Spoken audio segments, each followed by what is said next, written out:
Welcome to the CPL Winter 2003 Championship, which took place at the Hyatt Regency in Dallas. With $100,000 at stake in the Counter-Strike competition, there was all to play for, and with the world's leading clans converging to battle it out, it promised to be an action-packed tournament. The winter event had some strong clan lineups, but just who were this year's ones to watch? It's interesting to me that Team SK could be the first team that has never lost in a calendar year of CPL. The two favorites, the American Team 3D and the Swedish Team SK, and that's like the two teams that everybody knows. Always come down, all these CPLs, it comes down to 3D and SK. There are, this year, more dark horse teams than there have been in the past, so I think there'll be a few upsets before it's over with. And Frank wasn't wrong. The first of the many upsets in this year's Winter CPL was a flu virus that laid low a number of clan members shortly before the start of the tournament.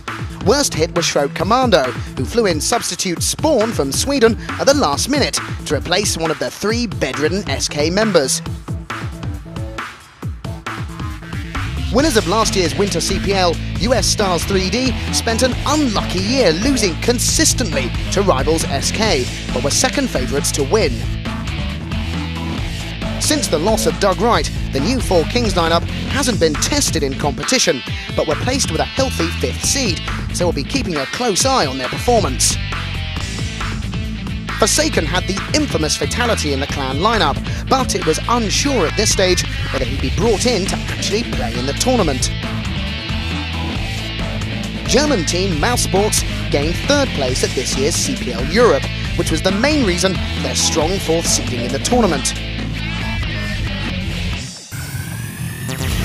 So, let's look at how the tournament works as terrorists take on counter-terrorists. Each Counter-Strike match is made up of 24 rounds, and each team plays a maximum of 12 rounds as terrorists and 12 rounds as counter-terrorists. The first to win 13 rounds wins the match. The overall Counter-Strike tournament is made up of 64 teams, or clans, who begin by playing one match in the upper bracket.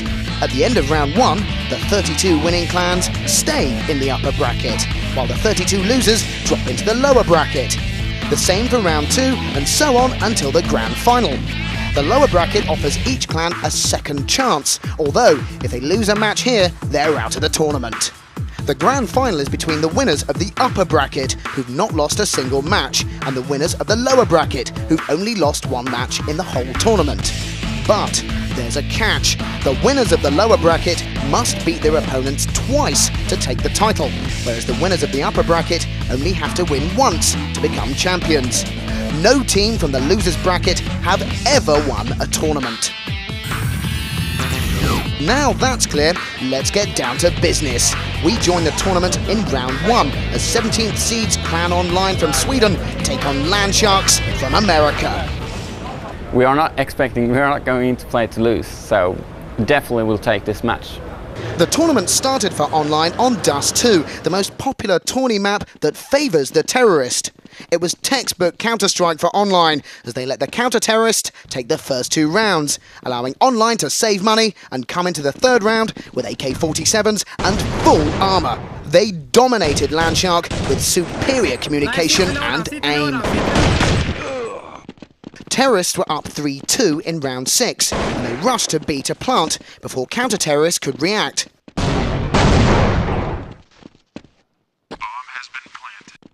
The bomb was down before 1 minute passed, and the terrorists followed up by numerous grenades to the double doors to keep the counter-terrorists off guard long enough for the bomb to explode. There was nothing for Landshark to do.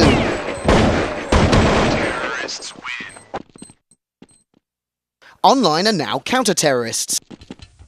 Again, they've let Landshark take 3 rounds and built up their money. Sniper rifles and M16s allow them to rush the A bomb site and defuse while taking fire with only seconds and a few health points to go. The match ended with a 13-5 win to Online.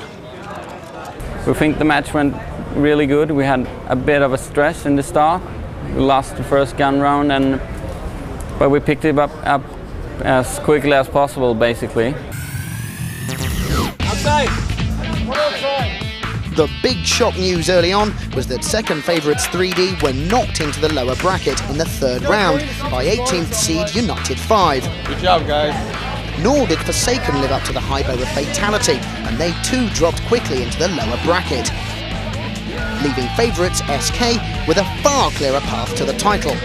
Although the way this tournament was shaping up, anything could happen.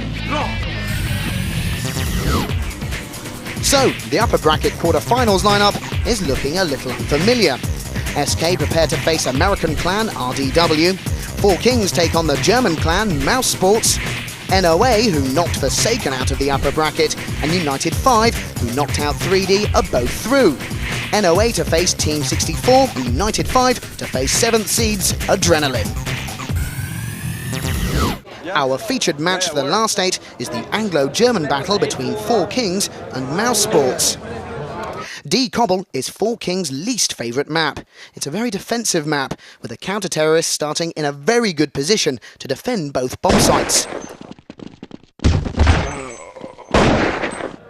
Mouse and Four Kings are well balanced, with Mouse having the edge on experience in their current lineup.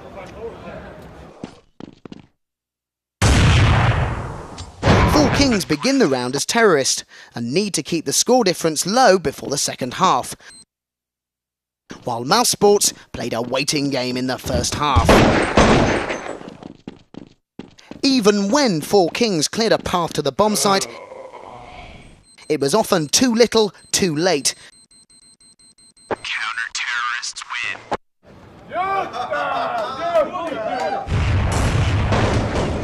Later in the half, Ignotti and Mangia Capra turned the tables, cleaning out the bomb site, forcing Mouse to try and rush them.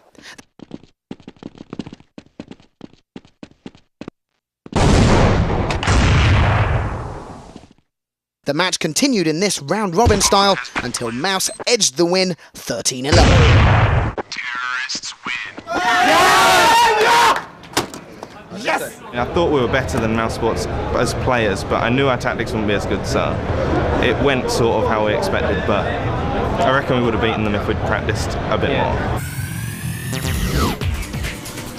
Elsewhere in the quarterfinals, SK also had a pretty tough workout against RDW, who did well to go down only 13-10 to the Swedish champions. The other last 8 matches were far more one-sided. Underdogs NOA defeated third seeds Team 64 13-5, and after knocking out 3D, United 5 were unable to capitalise on their great form so far and were taken down by Adrenaline GX 13-7. On to the semi-finals, and the next round saw Mouse Sports hit the immovable wall that is SK. Perhaps drained a little by their hard-fought win over Four Kings, Mouse Sports went down to a landslide 13-2 defeat on D-Newt. Terrorists win. It went really good. We went 13-2 in our favor. 13-2 was also the scoreline when NOA knocked out Adrenaline with a stunning win that took them into the upper bracket final and put them up against the apparently unstoppable Schroek Commando. A tough call, but NOA were clearly in the form of their lives. In the entire history of CPL, the winner of the upper bracket final has always gone on to take the Counter-Strike title. Could this be the year to change all that? It's the vintage SK lineup for the upper bracket final against the dark horses NOA. The reigning champions benched super sub Spawn to run their regular lineup of Al, Fisker, Heaton, Potty and Element as they boot-camped on Inferno heavily. NOA fielding their 5 players BSL, Knoxville, Nikon, Method and Shaguar. Although SK dominated the first 10 rounds of the game, NOA took advantage of an attack of overconfidence and took the last 2 rounds, managing to box Potty in. Counter-terrorists win. The second half went all NOA's way. Some clumsy defending by SK meant NOA did some catching up, and they took 8 rounds before SK got back in the game and sealed their place in the final. Counter-terrorists win. We sort of just threw it away with the last round. But I mean, like, we played well terrorists, and it just wasn't enough. Just wasn't good enough. I think we all relaxed a bit too much because we thought we had the game, because we're usually a lot better as CT than terrorists, and then everybody was like, "Oh, we won the game," and then you start to relax too much, but we made it in the end. So.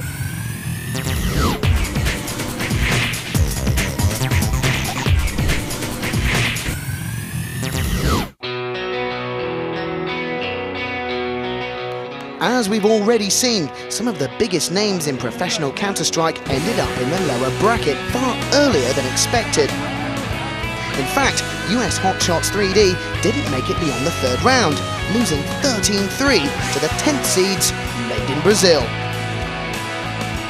As usual, the later stages of the lower bracket were dominated by the informed teams who just lost in the upper bracket quarters and semis.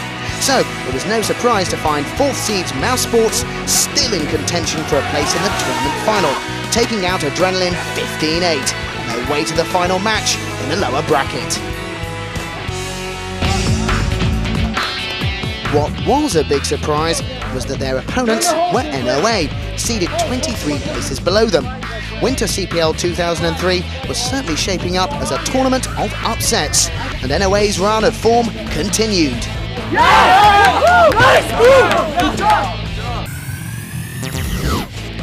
To the shock of many spectators, the 27th seeded NOA muscled aside one of the pre-tournament favourites by a comfortable 13-2 and earned themselves a second crack at SK in the grand final. Terrorists win.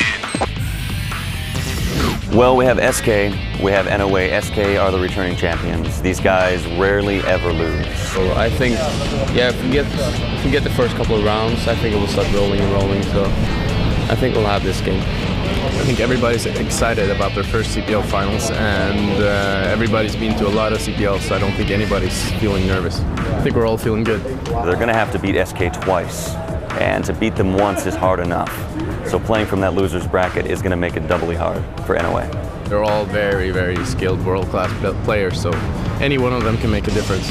Honestly, I think whoever SK plays off of the bench or the standard lineup, they're going to be top-notch. I think the best way to win is just to shoot them. It's a David and Goliath situation, and I really feel that SK is going to dominate. So, the Winter CPL 2003 Grand Final was to be a rerun of the upper bracket match between the informed underdogs, NOA, and the so far unstoppable Shroud Commando. Would the result be the same yet again, or would NOA rewrite CPL history and take the tournament? SK won the toss and began the game as terrorists on D-Dust 2. Everyone's expecting SK to just play one match and then be the repeating champions, but that would be exciting to see NOA win the first match, push it to a second match, and then have that match go down to the wire. That would be great. And we are going to be looking at game point here at the TSN. 4-0 is the score in favor of SK. They are one away from being CPL champions. Yeah, we're at game point. Strap yourselves down for the last engagement. Bomb being left behind. Now, Viking making his way up towards B. The rest of the squad advancing in a split. Jaguar making his way towards B, sending 3 up middle. Mitchell now, short middle. Or I guess you can call it that. Oh man, Fisker right there makes it happen against Viking. And the bomb is down in the B tunnels here as Fisker just took down 2 members of NOA. Jaguar and Viking both got dropped there by Fisker inside those B tunnels. Bomb is down. SK gonna have to lock it down now. They need this round to win. Element rotating. They got it. Dang, Niken and Method are in the middle. Finally, Daylight takes down Heaton, picking up a kill there for NOA, trying to give them some hope. NOA, 2 members down for SK. NOA better get something done, who? Yeah, they need to right now. SK does have that bomb locked down. NOA is probably going to regroup. They got to go into the B tunnels. They have no choice. This is game point for SK. If they get this, they will win. Right now, though, we have NOA who's moving up. Oh, man, Potty's dropping. Nice. Oh, no, that's not good for NOA. CT's win, and it's game over. SK, your champions. One more time. We're pretty good on Dust 2. That's one of our best maps, so we felt confident. But we played with a lineup that never ever played before. We haven't even practiced with it. So it was a kind of a long shot, but we made it. So, that was CPL Winter 2003. As predicted at the start, it was a tournament of upsets and surprises. 3D were just one of the top teams who bombed out early, and so much for Fatality's much vaunted professional Counter-Strike debut. He didn't even get a game. In first place, a team that has managed to win the entire CPL season. Sweden's Shroud Commando ended the tournament and the year undefeated, a CPL first. With this historic feat under their belts and $105,000 CPL prize money for the year in their pockets, SK were rightly crowned CPL champions of 2003. Is there anyone out there who can topple them in 2004?